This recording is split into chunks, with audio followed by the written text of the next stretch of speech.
Então, hoje eu vou conversar aqui com a Fernanda. Ela é secretária executiva. Ela é secretária executiva da Associação dos Cafeicultores do Sudoeste de Minas Gerais. Fernanda Baesso, ela está em São Pedro da União. Fernanda, boa tarde para você, seja bem-vinda, é um prazer falar com você. Boa tarde, Fabélio, o prazer é todo meu de poder estar aqui com vocês nessa tarde de hoje. Agradeço pelo convite, é uma honra para a gente poder estar aqui no seu programa. É um pé de café que nós temos aí no vaso ou não? É uma planta. Pensei, mas será que é um pé de café? Eu olhei, não achei muita semelhança. Fernanda, a gente vê aí os cafeicultores reclamando uma política para a cafeicultura mais específica. Numa situação macro, vocês estão vendo isso aí acontecer em a médio prazo? Acredito que sim. A gente vê que a mobilização, né, dos produtores em busca dessa política acontecendo tem feito com que os políticos se mobilizem para a cafeicultura. Então, a gente vê que são passos lentos, mas vem acontecendo. E a médio prazo a gente acredita, confia que isso vai ser, sim, algo positivo, que vai somar muito à nossa cafeicultura. Outro detalhe que a gente tem também visto, eu estou em vários grupos de cafeicultores de Minas, de São Paulo, Rondônia, Espírito Santo. Às vezes a gente vê essas questões especialmente em algumas regiões em Minas, que é de chuva de granizo. Vem e deixa um prejuízo muito grande. Os cafeicultores, eles estão estruturados para lidar com geada, para lidar com essas intempéries climáticas, falta de chuva na florada? Não, realmente, o clima é um fator que tem castigado muito os nossos cafeicultores, né? A gente sabe que não é só a cafeicultura, mas na cultura como um todo, o clima tem sido muito cruel. Na cafeicultura em específico, a gente vem de 3 anos, né, de uma intempérie climática muito forte. 2020 a gente teve uma seca muito severa, 2021 ainda seguiu com essa seca, em seguida tivemos uma geada que castigou muito os cafeicultores também, e agora em 2022, que era, né, a expectativa de uma superflorada, de repente os produtores conseguirem se reestruturar desses 2 últimos anos, em seguida, né, no início da primavera, a gente viu aí o número de chuvas de granizo, assim, desencadeada em frequência, uma atrás da outra, e castigado muito os nossos produtores. Então, a gente já entende que vai ser um 3º ano de muita dificuldade para os produtores, e assim, a gente sabe que cafeicultor, na maioria das vezes, a renda dele vem justamente só do café, principalmente na nossa região, né, na região sudoeste, sul de Minas, que são regiões montanhosas. Então, muitas das vezes são agricultura familiar e tem como ali a sua economia somente o café. E aí a gente sabe, né, que um ano a gente consegue, no segundo a gente equilibra, mas num 3º ano seguido de prejuízos é complicado. Então, assim, realmente é onde a política faz a diferença e é onde a gente precisa de urgência nas políticas públicas voltadas para a cafeicultura brasileira. E para quem não é muito íntimo com o café, é bom explicar que a cafeicultura ela é bienal, né? Ela tem esse ciclo. Sim, ela é uma cultura de bienalidade, um ano de alta, um ano de baixa, então já se espera um ano de muita produção e um ano de uma produção mais baixa. Mas, devido ao clima, a gente já tem perdido essa bienalidade, porque a planta ela tem sofrido muita alteração na sua fisiologia. A própria planta já não está conseguindo identificar o clima mais, porque no inverno a gente está tendo dias muito quentes, no verão a gente está tendo dias frios, fora a geada e a chuva de granizo. Então, a fisiologia da planta também já está sendo alterada em relação ao clima, e essa bienalidade já tem sido quebrada e deixando a produção do café como um todo apreensiva. De um modo geral, o cafezal, ele tolera ali, ele suporta quanto tempo?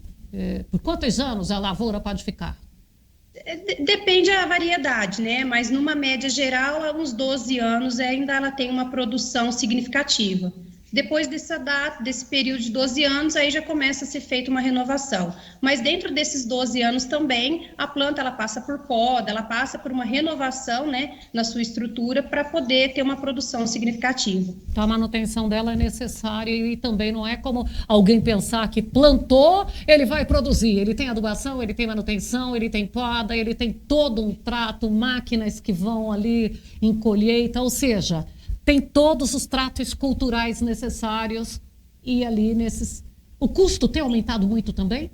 Então, é um fator que tem sido também, eu falo assim, acho que a gente está passando por 4 pontos críticos que têm comprometido a cafeicultura, que é a falta da mão de obra, o alto custo dos insumos, a oscilação do preço de mercado e o clima. Então, são 4 fatores que têm castigado, né, os produtores. E aí, voltando à questão do clima e da manutenção, como você mesmo citou, dentro da associação a gente tem focado muito isso com a nossa equipe técnica, a questão desse manejo, um manejo mais consciente, para poder fazer com que a lavoura ela tenha condições de suportar essas variações climáticas. Porque a gente tem o costume de ver a planta, né, na sua área externa, né? Como você mesmo viu aqui a planta, imaginando que fosse um café, a gente tem, né, o hábito de ver a planta na sua estrutura de folhagem.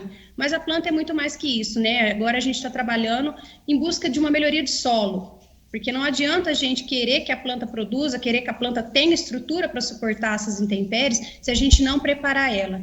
E a manutenção do solo, uma cafeicultura mais consciente, mais conservacionista, vai fazer toda a diferença. Então, a reestruturação do solo, fazer com que o solo ative a sua microbiologia para ter condições, né, de estruturar essa planta nessas intempéries, vai fazer toda a diferença.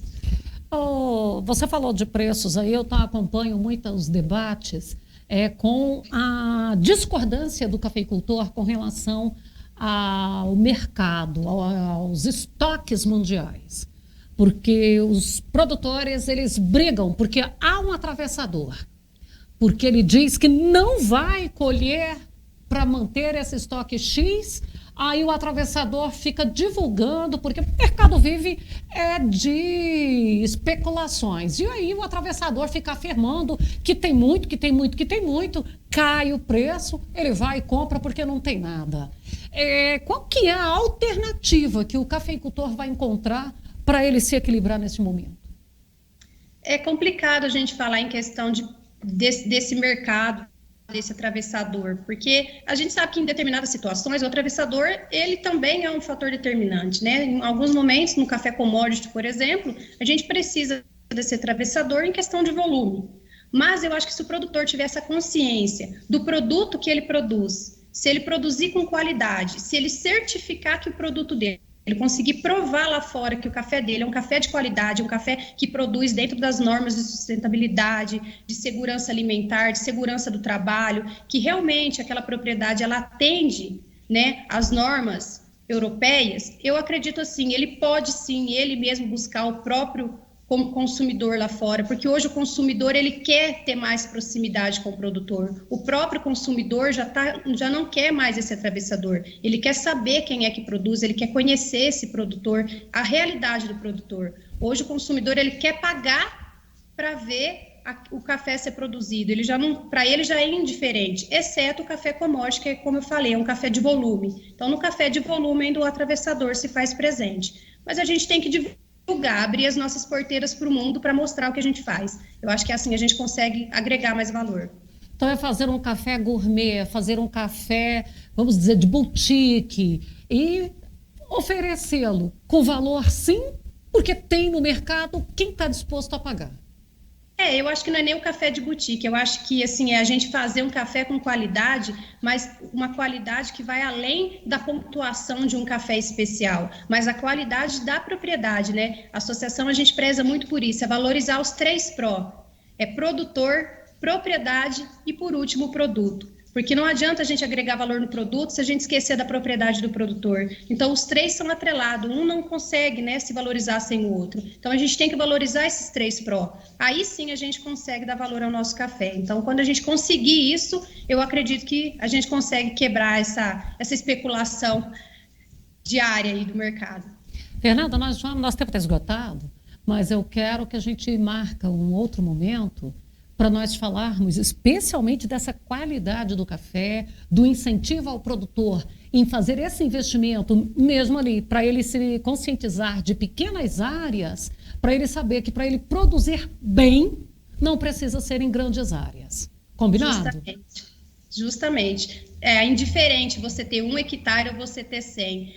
A metodologia ela pode ser aplicada em todas as áreas, desde que você tenha consciência de que você precisa mudar. Se você aceita a mudança, se você coloca ela em prática, o valor para você, independente da dimensão da tua área, ela vai ser agregada da mesma forma.